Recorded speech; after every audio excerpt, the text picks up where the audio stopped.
Thank you very much, and thank you for inviting me. It's a pleasure to be here. I wish I could give this talk in German with a bit of preparation. I might have been able to, but I didn't prepare for it. So I'm going to talk about cardiac contractility modulation if it's a potential active therapy in mild disease states, such as patients with high ejection fractions, such as those in function class 2 heart failure. And while I'm doing that, you may recall also the history of CRT that started out looking at function class 3 and 4 patients with very low ejection fraction, broad QRS, but then eventually going into milder disease states. And this is the same kind of development in the CCM studies. So let's look at the present European heart failure guidelines, what they say. And they actually say that if patients continue to be symptomatic despite optimal medical therapy and do have wide QRS, you should consider a CRT. And if they continue to have a low ejection fraction, you should consider an ICD. And in many cases, these are, of course, both therapies. But in fact, not everybody are indicated. Roughly 30% are indicated for CRT therapy and not more than half of the patients for an ICD. And if you go beyond an ejection fraction of 35%, there are no established therapies except for other conditions that the patient might have, such as hypertension, diabetes, etc.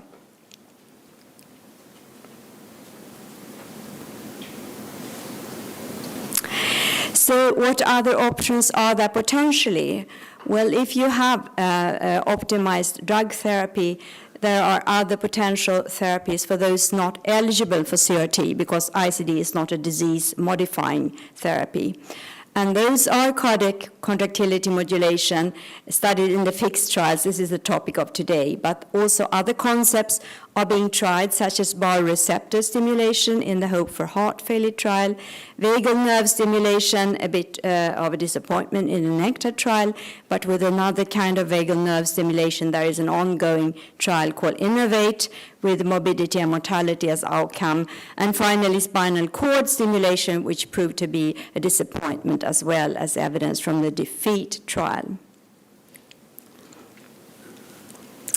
So what is the global clinical experience of CCM? Well, over 2,000 patients have been implanted and some more than 10 years. And as you probably were well aware of, it's a therapy that's available in Germany, but not in my country, which is Sweden, as a part of ordinary healthcare. There have been 3 randomized studies showing an impact on exercise tolerance and quality of life. And there has been some studies also showing reverse remodeling, like we heard from Professor Gutterman, and mainly some of them are done in Hong Kong.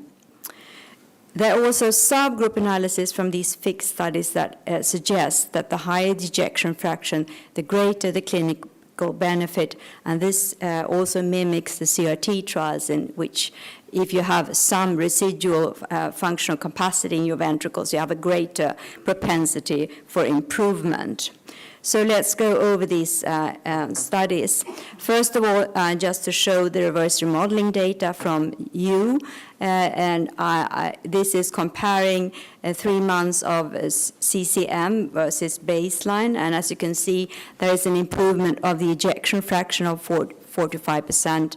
There's a drop in end systolic volume of 10 milliliters and somewhat less in end diastolic volume, and that was significant in these patients.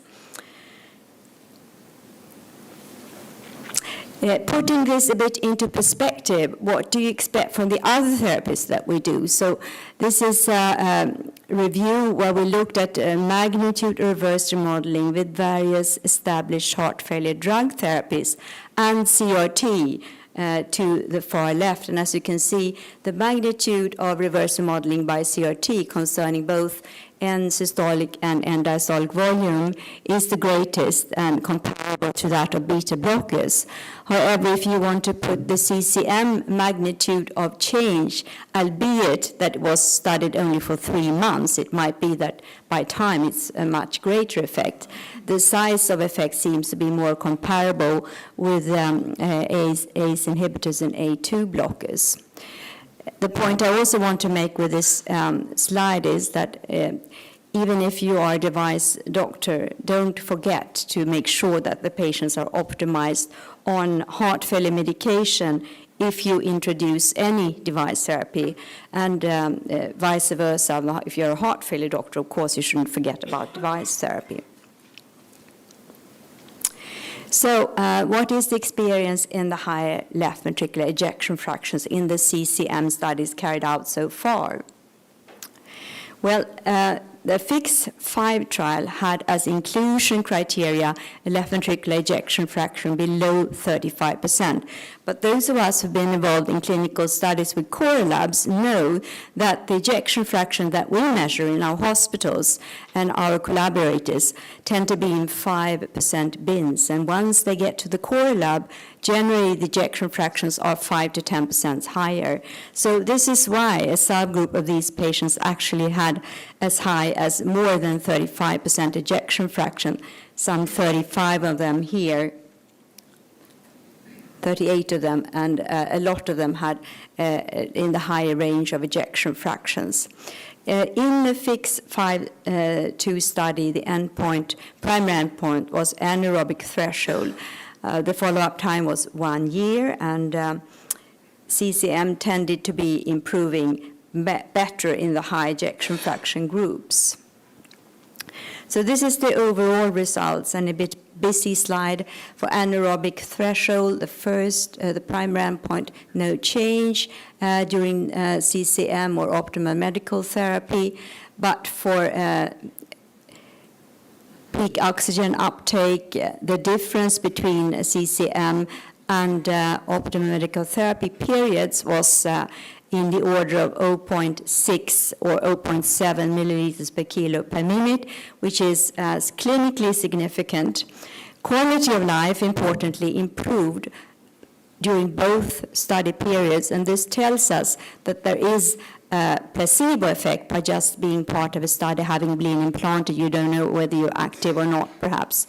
And it's important to understand these placebo effects. The same can be seen concerning the 6-minute walk distance and the functional class. In this trial overall, CCM improved quality of life, peak oxygen uptake, and function class, but not the primary endpoint, which was anaerobic threshold and 6-minute walk. So looking instead at the two subgroups, those very many patients who had ejection fraction about 25%, and those few patients, only 38, who had ejection fraction above 35%, that is higher than what was actually the inclusion criteria in the study. What is obvious then is that they improved much more concerning peak oxygen uptake than the whole group, which improved by 0.7. Here it's more than 1, and for those with the very high ejection fractions, nearly 2 or 3. So that the magnitude of improvement seems to depend on the initial ejection fraction, and the same is true for the quality of life, which improved much more in the high ejection fraction patients, encouraging us to want to look more at these patients in future studies. So what of the experience in functional class 2 patients? Well, one study, the FIX-4, did allow functional class 2 patients in the study, and there were 39 out of a total of 139 patients in this trial, which had the peak endpoint, the primary endpoint, peak oxygen uptake, and a follow-up time of 6 months. In this study, as far as I'm aware, there is no subgroup analysis of just functional class 2 patients, but for the overall results, we can see what they demonstrated. As a whole group, they are much younger than in many other clinical trials, 60 years or younger. they had narrow QRS, so were indeed not indicated for CRT, ejection fraction on the average 29%, and the medication was not, in my perception, optimal. Only 77% were on beta blockers, which might reflect that this is a study that was published in 2008. So the results, again, depending on whether you randomize to first have therapy on or first off, showed significant improvements in the primary endpoint, which was peak oxygen uptake, also in 6-minute walk, and in quality of life. So these, as a whole, then are encouraging results to go for patients both with a little bit higher ejection fractions and maybe also those with a better functional class. And this is the aim of the Impulse Heart Failure Study, which is a European part of the FIX studies.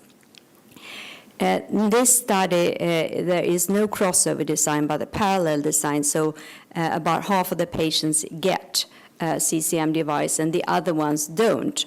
There is a 6-month study with inclusion criteria function class 2 to 3 despite optimal medical therapy, and there is a statistical calculus that estimates that 20% will be in function class 2 and sufficiently patients will be in the higher ejection fraction zones. And as you can see here, patients can have ejection fraction up to 45%. The peak oxygen uptake is the primary endpoint, and it is measured before entering the study by the core lab to make sure that there is no miscalculus, and it should be within 9 to 18.5, not lower than 9, because that indicates patients is indicated for heart transplant. This study is followed by registry studies to see what if over time, if the estimated mortality by MAGIC registry and by Seattle Heart registry mimics or is anything close to what we observed in this long-term part of the Impulse Heart Failure Registry. So this is the study flow chart, and what I want to point out here is that half of the patients receive a device, the other ones not, but once those 6 months are over, they are offered to get a CCM and then can be entered into the registry and followed over time. The evaluation is done blind, but of course the study is not blind because the patient is aware of the therapy, of course. And this is the registry in which patients are entered after 6 months and which are expected to hopefully show some benefit of this therapy over time. There has been other sub-studies that have demonstrated in a small number of patients a benefit in terms of hospitalizations and mortality during CCM, but it needs to be proven. And these big materials of the MAGIC, which is composed of several heart failure trials with several thousand patients, you can get an estimate what the expected mortality rate would be, and then entering our patients into the same calculus would see if they have this mortality rate or if it is improved by CCM. That's what's hoped for, and it's a 3-year follow-up, but there will be interim analysis in between at 1 and 2 years. So in conclusion, the results of the FIX studies indicate that cardiac contractility modulation improves quality of life and exercise tolerance in heart failure patients with greater effect in those with higher baseline left ventricular ejection fractions. And CCM is a therapy option for heart failure patients with reduced left ventricular ejection fraction and no indication for CRT. And this is already included in the text in the 2013 ERA statement chaired by Professor Cook on new devices in heart failure in Europe. The effects of CCM in functional class 2 patients and less severe disease states, that is, high ejection fractions, are being tested in the ongoing US FIX 5C study, which will include also 25 to 45% ejection fractions, and in the European Impulse Heart Failure Trial, functional class 2 to 3, ejection fraction 25 to 45%, and in the CCM registry study for morbidity and mortality. Thank you, and I would like just to show you what it's like to work in a big university hospital in transition. The yellow dot is where I work, in the old thorax clinic, and where the first pacemaker was implanted, and surrounded by all these huge buildings. There is the Nobel Forum where the Nobel Prize is elected, the Karolinska Institute, and the dean is sitting over there. And this is what it will look like, in the future. And then I expect I will no longer be there. Thank you.